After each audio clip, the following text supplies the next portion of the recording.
Javi Baez, is he back? Okay, this is close to home for me because I just watched Javi Baez single-handedly dumpster the Red Sox in a 3-game sweep Oof. the Tigers had over the Red Sox this past week. And in game 2 of that series, Javier Baez hit 2 home runs, one of them being, I think there were 2 3-run home runs for 6 RBI, and one of them being a 3-run extra innings in the 11th inning walk-off home run to send the Red Sox home and set up the 3rd game of the series for the sweep. Javi Baez is in a ridiculously interesting case study as it pertains to Major League Baseball, because this is a guy that for a 3 to 4 year span was one of the most electrifying players in Major League Baseball. He was just incredible in basically every single facet of the game. Won that World Series in 2016 with the Cubs. Was an okay player in that 2016 playoff run and World Series and in that regular season. But then in 18 and in 19, he popped off for over 6.5 WAR each season. 2020 was 2020. We'll not mark that up against him. But then in 2021, he put up 4.3 WAR again across 2 teams. He was on fire. He was on the cover of MLB The Show for a reason, right? And then he signs a massive deal with the Detroit Tigers, and forgive me if I'm wrong, I think it's $26 million a year he makes. The AAV on that's $23 million. At the time, it was 6 years, $140. Yeah, 6 years, $140. So it was kind of like what Bregman was looking for this past offseason, that kind of a deal for that kind of a player that can single-handedly bolster an offense, things like that. Slick defender, power bat from the side. Is Javi Baez just Alex Bregman, but a few years earlier? Maybe, who knows? But what happened when he went to Detroit? Well, when he went to Detroit, I don't think everybody realizes quite as bad as he's been. So last year, we'll start there. He had a negative 1.1 B WAR. And one thing about B WAR is it really is influenced by your defense. And Javier Baez, to his credit, has really always played incredibly good defense, very, very, at very minimum, Gold Glove caliber defense. So if you're getting a negative 1.1 WAR and playing incredible defense, you must be god awful at the plate. And he was. The OPS plus is a 46. The year before, he did put up a positive WAR. It was 0.8 WAR. Again, though, if it's so heavily influenced by your defense, only putting up 0.8 WAR is oh my God, this guy's terrible. And again, it wasn't a 63 OPS plus. The year before was 2.4 WAR, but again, the defense was incredible and the OPS plus was a 91. I say all of that to say he's fucking back. This year it is 137 OPS plus. Right now he is sporting a 842 OPS. He is slashing 309, 346, 496. Already almost has 2 WAR on the young season.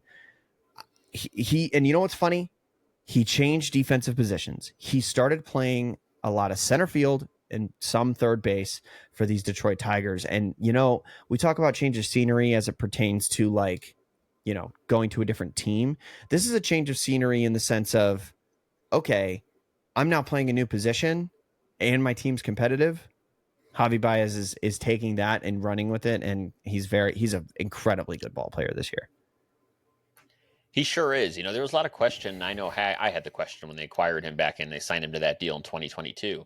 Honestly, I thought the timing was a little weird. The Tigers were rebuilding at that point. It was arguable how many more years they had in that rebuild, right? I think when they hired AJ Hinch, yes, that kind of pedal to the metal on the rebuild, if you will. But I still was surprised they gave him so much money in that deal, considering that he was not truly Javi Baez of old, especially with the half a year he spent on the Mets. Let's not forget he was on the Mets for half a season. He just didn't, he was not the same Javi that we saw with the 2015, 2016 Cubs teams. Now, having said that, you are right. He has found something. He has latched on to seemingly making better decisions at the plate, which we know for Javi Baez is very hard to do. I love the meme that you see literally twice a week of him swinging at a pitch 10 feet before it gets to the plate. Love that. And in the other batter's box. Correct. Now, here's what I'll say. What I think is most interesting about Javi, you look at what he's done just in May. This is what really gets me. Just in May, his WRC plus is 191. Okay. Just in May, his line is 333, 364, slugging 667.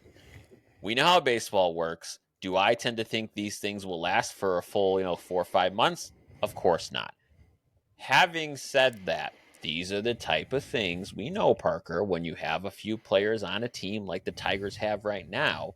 If you're putting together a month or two of good baseball with guys who are getting hot like this is where the Tigers run away potentially with the AL Central early this year. If it weren't for Javi Baez, that becomes a lot harder. But I just hope and pray that this is something that is not a lightning in a bottle situation for him and he can sustain it. If I was asked if he could sustain it, his record doesn't tell me that he will. I'm not betting on that, but it sure is hell fun right now while we have it. Sure. I actually would argue in the opposite direction. I think that I'm in the camp that I think he does sustain this. And I'll explain why. When we look at the years that he was one of the best players on the planet, it was 2017, kind of, 2018, definitely, 2019, definitely, and then 2021, if we take out the COVID season. Mm-hmm. What was the common thread with those Cubs teams during that time? They were very competitive. The World Series season and the next few seasons after that, we're looking at that Cubs core of Rizzo, Bryant, and Baez and how competitive that team was and how they were really in it from the start every single year. And then when the team fell off, he kind of started to fall off. In 2021, it was only in 91 games, it was 2.6 WAR with a 105 OPS plus, and that's what got him traded to the Mets. Now, what happened to the 2021 Mets? They were surprisingly competitive. They were a good team. Not only that, but he was also playing second base across with one of his best friends, Francisco Lindor, who was playing shortstop. In 21 for the Mets, he, in just 47 games, so half the games, put up 1.7 WAR with the Mets to the tune of an 886 OPS, a 140 OPS plus. So on a competitive team, he was significantly more effective.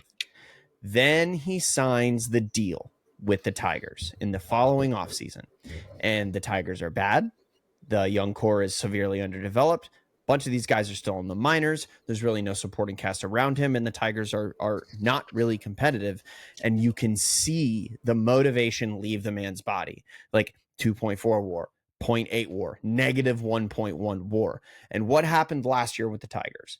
They surprised the world and they made a playoff run and they were good. And the young guys got good quick. And Tarek Skubal won the Triple Crown. And like, oh my God, now these Tigers are here. But in the process of the last 3 years, Javi Baez had dug himself a hole to where he was no longer even really a starter on this team. He wasn't contributing to this competitive environment. In this offseason, I think Javi Baez woke up every day and was like, I'm going to contribute to this fucking team. I am going to wake up in the morning, work my ass off, contribute to a winning ball club, and we're going to make a run. So I really think that this is going to be something that, because the Tigers are good, that this is going to be the thing that motivates him. I agree with that logic, right? I understand where you're coming from. That makes perfect sense. And I hope in his case, I'm a Javi fan. I hope in this case that is what happens. Isn't that kind of bullshit, though? Like that whole concept of like, absolutely, my team's doing bad, so I'm just going to mail it in. And that, no. I hate that. Like Javi Baez of 2022 and 2023 should have played because he was an egregiously paid player. Mm-hmm. And he cashed in. He should have been a leader of that clubhouse. He should have performed then. I'm not saying that it was maybe, if this holds true and he had a change of heart and now he wants to bust his ass. That's great. Good for you. But you know what I mean? That's just icky to me. It is bullshit. Yeah, for sure. I get where you're coming from.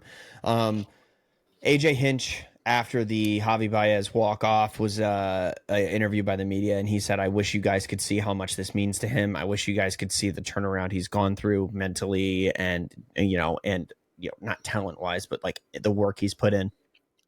Yeah. And I think that's a valid. I think people grow, and I think people, he's 32 years old now. He's no spring chicken, but he is still athletic enough to play the outfield, play center field, for a good Mhm. young Tigers team. And he's also one of the only guys in that clubhouse that's been there and done that. Won a World Series, knows what it's like to finish second overall in MVP voting in 2018. Like I think that Javi Baez would tell you the last 3 years were bullshit. And I think that Javi Baez would also tell you that he's back. And I of course, he fully intends to be back.